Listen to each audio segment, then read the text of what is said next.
Well, now, here with me on this board are actually 7 reasons why you're still broke and you've actually been working for the longest time of your life. And then you ask yourself, okay, fine, I'm trying the best as I can, well, as you think, and I've actually been working all through the time. But hey, guess what?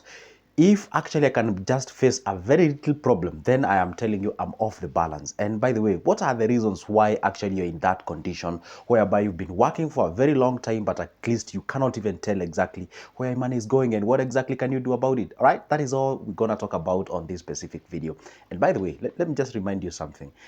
I just have a suspicion some of you guys are watching my videos without subscribing, all right? There's a small button down below there written subscribe. It is in black. Hit that magical button and also make sure that you like this video. By the way, that's like telling me, hey, Joseph, thank you for making this video, all right? So let's get in the business now.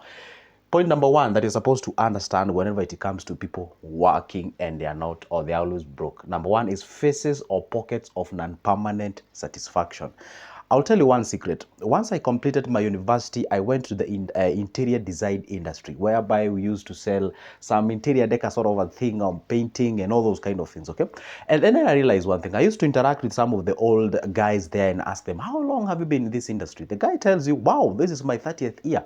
And obviously when you're working with people who have accumulated a lot of, sort of experience in a certain job, they tend to quiet you every time you come up with a new thing. They don't know. See, you just came in this industry recently. We've been here for 30 years and all those kind of things. Okay, fine. Now, the problem is I ask, okay, fine. Well, we aren't paid that much. By the way, we are used to be paid like 1,000 bob. That's like $77 or something, or $7.50 or something of sort per day. Now, the point is, well, obviously, if you can plan yourself with that amount of money, it's quite a good amount of money. But exactly, why are these guys still working and they are not even not having anything? Then I came to realize one thing. Even if you are employed, you see, before you get your salary, for example, I'm making this video at around 30th of January. Okay, we are just about, let's say, a day or two, then people get paid. Right now, a lot of people, when that around 18, 17, 20, around there, people are complaining about their job. Some of them saying, I can even quit and all those kind of things. But immediately the moment you get your salary, then you're like, oh my goodness, I so feel much, refreshed. I feel so good and all those kind of things. Now, the problem here is, see, this salary is actually like it's like a drug. You feel down, you take it, you get hyped, you feel like you've forgotten everything, and then you go back to the same scenario, you feel the same, you take that drug again, you feel hyped, you go back to... See, those pockets, those phases of satisfaction, which are non-permanent, they are the things that actually, without even realizing, the 30 years have gone down the line, right? Because, hey, you eat, you drink, and maybe you pay your school fees, you pay the rent and all those kind of things. Those are sustainables. And before you even think about going ahead and developing yourself, you just feel satisfied and then you're done. All right, so those pockets or those phases of satisfaction which actually offer non-permanent solutions, they are the things that makes people, by the time they realize you are at your 60, you are being told you can no longer be productive. And I don't know who said above 60 you cannot be productive. It's quite funny. It's an irony. When they employ you, they ask you, they want more years in experience, but after you grow old, when you accumulate much, they tell you now you... I don't understand the industry. Now, the point is this: those phases of non-pocket or those phases or pockets of non-permanent satisfaction, be very careful whenever you feel you're satisfied. You should be disturbed every time you get a salary. Get disturbed and ask yourself, okay, fine, what if one day will come when I won't be able to get this amount of money in a permanent way? What exactly will I be doing? Or maybe say in an active way, okay? Point number 2. Point number 2 is actually doing exactly what has been done all throughout the time and expecting different results. For example, if you go back to your parents, they did exactly what you're doing, and probably actually transferring that to your kids. They take you to school, tell you get good grades, go get the job and all those kind of things. It's like you're so normal, you're so average in the society. Go check those guys who are actually doing better in their lives in your society and actually get to understand they're actually doing things differently. All right, so what I can tell you is that stop or cease doing things exactly. And I always tell people, by the way, the simplest thing to do, if maybe you come from a poor background or maybe you come from a poor family and you want to do something as far as your life is concerned, just look what they usually do each and every day. Just look at your parents, look at your siblings, look at your neighbors, look at your religion, look at whatever they, well, not religion here, but look at what exactly they do and do it slightly different from how they do it, and then let me tell you one secret. Something amazing will happen out there. For example, hey, see, people always talk about, hey, you actually go out there, get good grades, you get your job, you get your salary, pay your school fees, pay your rent, and by the time you retire, just get a home so that you retire from your house and all that done. And then you ask yourself, okay, fine, there is that phase of life, and then there is another phase of life. Somebody is having a collection of car like even way much more than my house and everything that I own. Now, how exactly, what kind of a matrix or what kind of formula did they apply for them to be in the situation that they are? So what I will tell you is this: C is doing exactly the same, and this is what I want you to do. The moment you get your salary, love to allocate that amount of money that actually is out there in terms of the savings, investment, growing it, expanding it, and that's how you actually grow yourself. Just have a different thought, have a different things, and maybe if you realize it's too late for you, then you can try to inculcate that things into your children. That's a reality. Okay, by the way, they usually say doing the same things and expecting a difference is that's like an offense. Yeah. Number 3, risk avoidance. You're this kind of a guy who hates risks. You don't love risk. Whenever somebody says, for example, let's say I'm here and I'm talking about investments and I'm saying, hey, you can do this, you can do this. Right now, there is an IFB that has been floated. It is tax free. You can invest it. There is something called unit trust. There is bond fund. There is balance fund, equity fund, rates. Fine, they sound amazing. And then you ask this question, okay, fine. Can I lose my money? And I tell you, see, there is nothing 100% on earth.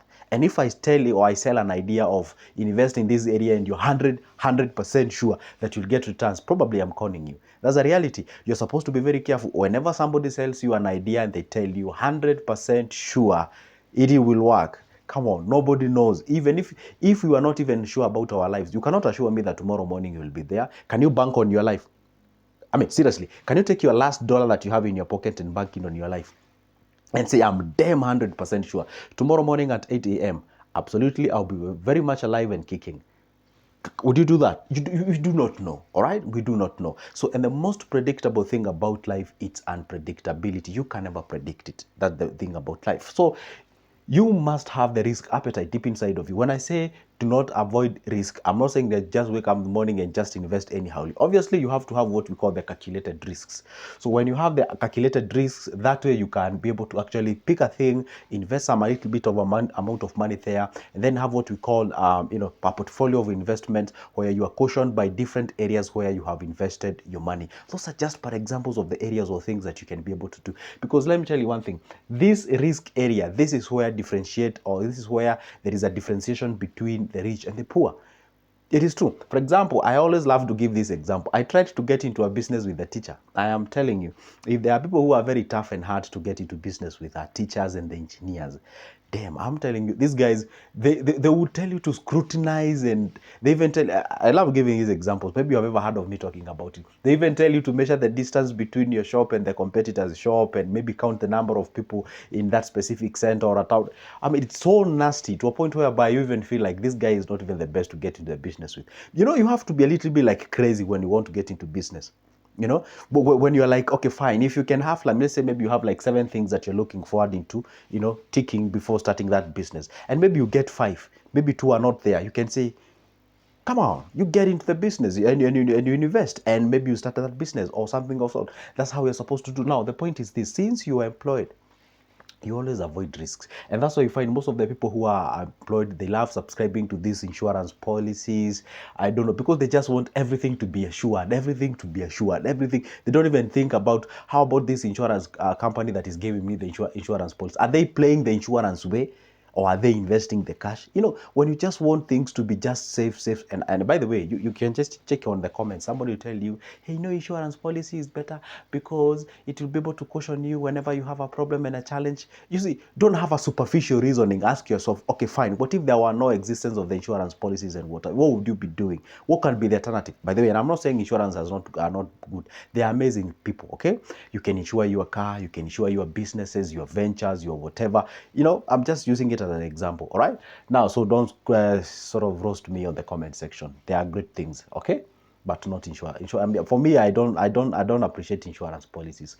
If it's insurance about businesses, investments, and other things, that's amazing. Anyway, I know you might forget all what I've said and remember the insurance thing. But it is what it is. So if you must have, or if you want to succeed, you must have a risk appetite deep inside of you. You must love or learn how to take risks in life. Number 5, not willing to do what? To unlearn to learn. All right. So you're not willing to not willing to do what? To unlearn so that you can be able to do what? To learn. There are these things that you actually cling on. For example, I usually try to sell this idea. Please do not use your salary to acquire a piece of property way in a far remote places where it is generating nothing. And then you just because, hey, society says that, hey, if you own a piece of property somewhere, it is the best option out there. Whereas we have bonds, we have bills, which can actually be getting you some cash flows, getting in and all those kind of things. But there is this traditional way of holding the thoughts like, hey, immediately after getting your cash, the first thing that you're supposed to think of is about building your home and all those kind of things. Things are changing. These are not being run the way you used to be run by our grandmothers and the grandfathers. Things are changing. But dare say that the community of nowadays, they roast you throughout the day. No, Joseph, having a home is better, paying a rent is. You see, if you are willing to unlearn so that you can learn new things and you progress, you see, when you cling to some of the old traditional things and then expect them to work in this 21st century, you're gonna rub shoulders with the society, and I'm not even society. You're gonna rub shoulders with the finances, and you're gonna have a very, very tough time. It's good to learn new things and things progresses. Okay. Oh wow, when we were employed, there was nothing like rates, or rates are available. Okay. Oh, I can be able to invest on this. Wow, that's amazing. Those kind of things. Always be there and never think that you know everything. Learn to learn from people. Okay. Number 5 rather, is about the mindset. And by the way, this is the greatest enemy of people's progress. It's about mindset. There are people who have this consumer mindset. There are people who have what we call the spendthrift mindset. And there are people who have what we call scarcity mindset. You grow up with this mentality like, hey, money is not there, money is not available commodity. Whenever you get money, you're supposed to hold it dear and all those kind of things. Don't invest it, don't take the risk. Money does not grow on trees. So it's like they inculcated that fear deep inside of you. Money is a taboo topic. People should not talk about money. You feel like, you emaciated whenever money is being discussed about, and all those kind of things. And that's why you end up thinking like, hey, don't talk much about it. So maybe let's say you have some cash somewhere, you don't want to invest. So you want to invest, and you can't even sort of ask people and maybe consult. When I say ask people, I mean like professionals, yeah, on what exactly you can be able to do. You just out there, you rely on your brain, you go invest, and then from there, or you just realize you messed up the things, then you're trying to fetch for people to help you to check on what exactly happened to your life. So it's good to make sure that you change your mindset. Money is not a limited commodity. It's actually in its plenty. Again, the consumerism, this issue of when you get money, you're supposed to use it, consume it, YOLO, life is for the living, especially the Gen Z, they have that kind of a mindset. That is very dangerous, okay? Sorry for my cold, guys, okay? Sorry for the cold, not my cold. Number 6 is about ignorance. For example, all what I've just said, by the way, up till this point, you are just ignoring. You're like, okay, how much do you have? Why are you advising us? Why don't you incorporate those kind of things? Hey, for me, I'll just stick to my whatever, See, that sort of a pride, ego, and ignoratic mind and all those kind of things, those are the things that actually holds you back. And this, but have you ever met an old person and you're trying to sell an idea to them and they tell you, have you ever seen somebody who's trying to force some things down your throat, that okay, if it works for them, then it has to work for you? Yeah, things doesn't work that way. Just stop everything. Just do things. And by the way, and this is a problem that most of the parents are actually facing today. Things have changed totally, and then they're trying to squeeze something deep inside their kids. You have to do this, you have to do the other, you have to do, and then they feel like if you don't do what they think is the best, then they term you as a failure. For example, say you can graduate as an engineer. I have a friend of mine who graduated as an engineer. The guy started to do this, in Kenya we call it vitenge. I don't know what you guys call it in this. I don't know, this African dress and attire and what have you. The guy decided to sell those kind of things. The dude is making G's, he's making a lot of money out of that business. By the way, if he were to get employed, he wouldn't be making that amount, even half of that amount of money. But up to date, the parents still feel that the guy is a failure. Because they say, hey, you ought to be an engineer. They cling to this old traditional way and big titles. My son is an engineer. My daughter is a nurse. My daughter is a doctor, by whatever. But they don't even consider how much are they making vis-a-vis how big their name is. Be very careful, all right? Number 6 or number 7, actually the last one, but not the least, is about self-accountability. Just be accountable to yourself, by the way. Even before people come to your place and try to sort of do some auditing, just account your money. Ask yourself, okay, fine. Okay, fine. I've been earning 50 Gs for the last 10 years. So what have I done? What have I achieved? And by the way, what I've achieved, is it the best that I can ever do? And how do I consume my money? Let me just give myself a typical month. How does it look like? How much goes for the drinking? How much goes for my savings? How much have I invested? How much goes for my recurrent expenditures? You know, you self-account yourself and ask yourself, okay, fine, is it the best that I can ever do? Can I actually adjust myself and be able to do something better than this? So if you actually get into this kind of a scenario, that's the time you realize you need a financial advisor. That's the time you realize, wow, I think I've not been doing good things. Because sometimes I usually get, calls from my clients and they tell me, hey, you know what, Joseph, do you have some time we can talk? I say, yeah, what is it? Wow, I mean, seriously, do you really have some time to talk? I say, yeah, I do. Okay, fine. I explain to them how I offer my services.